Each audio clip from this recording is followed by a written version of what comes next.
Widiasari dengan NIM 22803244025 dan rekan saya.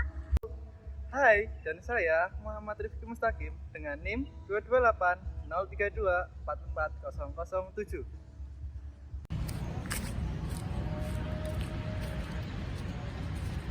Hai, kami dari kelompok akan menjelaskan materi tentang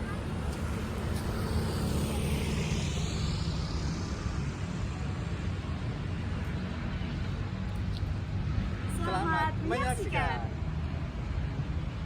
Oke, baik teman-teman. Sekarang kita akan membahas materi yang pertama, yaitu mengenai pengertian dari perusahaan jasa. Perusahaan jasa adalah suatu perusahaan yang di dalamnya menjalankan kegiatan usaha sebagai penyedia jasa untuk memenuhi keinginan konsumennya. Nah, menurut Budi Gautama Siregar menjelaskan bahwa perusahaan jasa merupakan suatu perusahaan yang memiliki kegiatan utama memperjualbelikan jasa. Atau dapat dikatakan bahwa perusahaan jasa yang menjadi fokusnya adalah servis. Sedangkan pendapat dari Agia Hanggara yang menjelaskan bahwa yang dimaksud perusahaan jasa yaitu perusahaan yang mempunyai aktivitas dalam penyediaan segala jenis pelayanan kepada konsumen yang memerlukannya. Nah, kita bisa menarik kesimpulan bahwa yang dimaksud perusahaan jasa tidak menjual atau menghasilkan output berupa barang seperti halnya perusahaan manufaktur maupun perusahaan dagang. Dalam perusahaan jasa, mereka hanya berfokus pada jasa yang akan mereka jual pada konsumen yang memerlukan. Perusahaan jasa atau yang sering disebut perusahaan penyedia layanan jasa menawarkan suatu keahlian tertentu yang dapat memberikan manfaat kepada konsumen sebagai pengguna jasa tersebut. Contohnya adalah salon, fotokopi, lembaga bimbingan belajar, foto studio, usaha persiapan mobil, perusahaan angkutan, dan banyak lainnya. Oke, setelah dipaparkan materi oleh Kak Intan mengenai pengertian perusahaan jasa, sekarang kita akan memasuki pada karakteristik perusahaan jasa. Seperti yang kalian ketahui, perusahaan jasa juga memiliki ciri-ciri tersendiri. Yang pertama yaitu kegiatan yang dilakukan di dalamnya merupakan kegiatan yang berupa pelayanan jasa. Yang kedua, pendapatan yang diperoleh berasal dari penjualan jasa yang dilakukan. Yang ketiga, yaitu tidak ada perhitungan mengenai harga pokok penjualan.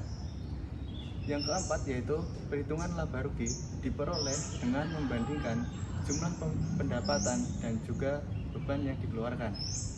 Yang kelima, yaitu dalam proses memproduksi jasa bisa saja dilakukan tanpa memerlukan dari produk fisik. Yang keenam, yaitu pelayanan jasa yang diberikan kepada konsumen tidak mesti sama, sehingga masing-masing konsumen mendapatkan jenis pelayanan jasa yang berbeda. Dan yang terakhir, yaitu jasa yang dihasilkan tidak bisa disimpan, sehingga nantinya jasa yang akan dibeli langsung habis pada hari itu juga. Oke, dalam ruangan perusahaan jasa sebenarnya tidak terlalu luas, dikarenakan karena hanya mempersiapkan jasa yang akan diberikan kepada konsumen, sehingga pada saat perusahaan jasa menjual jasa yang telah disediakan akan diberikan kepada konsumen yang diperlukan.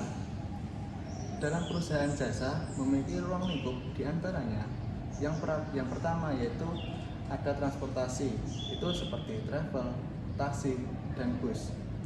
Dan yang kedua yaitu ada komunikasi seperti telepon dan juga radio. Yang ketiga yaitu ada profesi meliputi akuntan dan juga notaris. Yang keempat yaitu ada hiburan seperti bioskop, taman, dan juga kebun binatang. Yang kelima yaitu meliputi keuangan seperti bank. Dan yang terakhir yaitu ada keahlian perorangan seperti penjahit dan juga salon. Dalam lingkup perusahaan, tentunya akan dilakukan proses akuntansi yang dilakukan dengan harapan dapat digunakan sebagai pengendali perusahaan supaya jalannya perusahaan terarah dan dapat berhasil memenuhi target yang ingin dicapai oleh perusahaan. Oke, baik teman-teman, kita akan memasuki materi yang selanjutnya. Nah, materi yang selanjutnya yaitu mengenai siklus akuntansi jasa. Nah, siklus akuntansi dikelompokkan menjadi 3 tahapan. Tahapan tersebut diantaranya yaitu yang pertama, pencatatan transaksi, yang kedua, tahap pengikhtisaran atau tahap penyesuaian, dan yang ketiga adalah tahap laporan. Oke, baik teman-teman. Tahap-tahap dalam proses akuntansi terdiri dari yang pertama, tahap pencatatan, di mana pada tahap ini terdiri dari bukti atau dokumen transaksi. Nah, pada bukti atau dokumen transaksi ini berasal dari cek, nota, faktur, memo. Selain itu juga bisa dari kwitansi yang didapatkan dari setiap terjadinya transaksi maupun kejadian yang terjadi dalam suatu perusahaan. Selanjutnya, pencatatan ke dalam jurnal umum. Dari sumber transaksi kemudian dilakukan pencatatan pada jurnal umum. Dan tahapan yang terakhir, ada pemustingan atau pemindahan ke buku besar. Nah, pada proses pemindahan dari jurnal ke buku besar ini dikatakan posting. Kemudian di buku besar dilakukan penggolongan akun menurut golongannya seperti akun raca atau akun real, yaitu merupakan akun yang dilaporkan dalam neraca dalam periode tertentu. Akun raca ini terdiri dari harta, utang, modal, preferred. Yang kedua, ada akun nominal atau akun laba rugi. Akun ini dijadikan sebagai dasar untuk melakukan perhitungan dalam laporan laba rugi. Contohnya seperti pendapatan dan beban. Oke, tahap selanjutnya yaitu ada tahap pengikhtisaran atau penyesuaian. Nah, pada tahap ini terdiri dari penyusunan neraca saldo. Nah, data yang digunakan untuk menyusun neraca saldo yaitu dari saldo sementara yang ada pada buku besar. Neraca saldo merupakan langkah awal untuk menyusun kertas kerja. Yang kedua, yaitu ada penyesuaian. Nah, perlu dilakukan penyesuaian ini dikarenakan pada waktu tertentu terkadang perusahaan melakukan pencatatan ke dalam laporan. Nah, masih terdapat akun-akun yang terselip atau belum sempat tercatat. Oleh karena itu, maka disinilah pencatatan dilakukan supaya dapat mengetahui saldo akun real atau nominal sesungguhnya. Yang ketiga, yaitu membuat neraca saldo disesuaikan. Setelah melakukan penyesuaian atas transaksi yang terjadi, maka selanjutnya disusun neraca saldo yang telah disesuaikan untuk melanjutkan penyusunan kertas kerja. Dan selanjutnya ada pembuatan kertas kerja atau neraca lajur. Kertas kerja adalah alat bantu yang dapat digunakan untuk menyusun laporan keuangan dari transaksi yang terjadi dalam perusahaan selama satu periode akuntansi. Nah, memasuki tahapan yang terakhir yaitu tahapan pelaporan. Pada tahapan ini menghasilkan output laporan keuangan yang merupakan hasil akhir dari proses akuntansi. Laporan keuangan sendiri memiliki beberapa unsur, di antaranya yaitu ada laporan laba rugi. Nah, di laporan laba rugi ini berisi informasi tentang seluruh akun nominal yaitu pendapatan dan beban. Setelah melakukan perhitungan antara beban dan pendapatan, maka akan diketahui perusahaan tersebut akan mendapatkan laba atau rugi. Nah, yang kedua, ada laporan perubahan modal. Pada laporan perubahan modal ini terdiri dari unsur-unsur yaitu modal awal, sisa laba atau rugi yang dialami perusahaan, prive, dan modal akhir perusahaan yang memengaruhi posisi modal. Dan yang ketiga, yaitu ada laporan neraca. Laporan ini merupakan laporan yang memberikan informasi mengenai posisi harta, utang, dan modal perusahaan pada saat tertentu. Dan yang keempat, ada laporan arus kas. Laporan ini berisi terkait informasi terkait penerimaan atau pengeluaran kas yang terjadi pada perusahaan pada periode tertentu. Nah, pada tahapan yang kelima yaitu pencatatan atas laporan keuangan.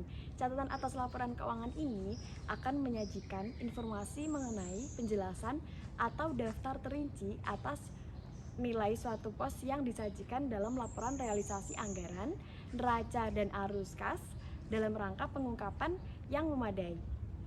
Oke, baik teman-teman, itu tadi merupakan penjelasan dari siklus akuntansi perusahaan jasa. Nah, kita sekarang memasuki pada materi yang terakhir, yaitu materi transaksi. Dalam transaksi, perusahaan jasa berbeda dengan perusahaan lain. Tetapi untuk transaksi umum itu sama saja. Namun, berdasarkan kegiatan utama yang dilakukan itu sangat berbeda. Oleh karena itu, ada beberapa transaksi perusahaan jasa yang perlu kita ketahui sehingga kita bisa membandingkan dengan perusahaan yang lainnya. Berikut merupakan yang termasuk dalam transaksi perusahaan jasa. Yang pertama yaitu pembelian, merupakan kegiatan yang dilakukan untuk membeli suatu produk. Transaksi pembelian dalam perusahaan jasa tersendiri diantaranya untuk membeli perlengkapan kerja dan juga peralatan. Yang kedua yaitu pendapatan. Setiap pelayanan jasa yang telah diberikan oleh perusahaan akan memberikan pemasukan oleh perusahaan tersebut. Yang ketiga yaitu pembayaran beban-beban yang lainnya.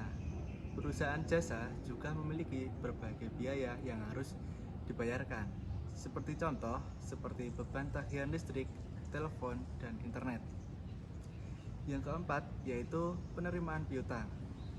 Hutang piutang sebagai pemberian atau penjualan yang dilakukan secara kredit oleh pengguna, sehingga sesuai kesepakatan yang kemudian akan melunasi pembayaran pada jangka waktu tertentu. Yang terakhir yaitu ada penanaman modal atau investasi. Saat perusahaan jasa pertama kali didirikan, pasti akan ada setoran modal dari investor ataupun pemilik.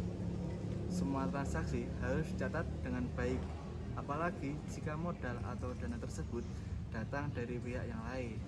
Nah, mungkin cukup sekian nih dari materi yang terakhir.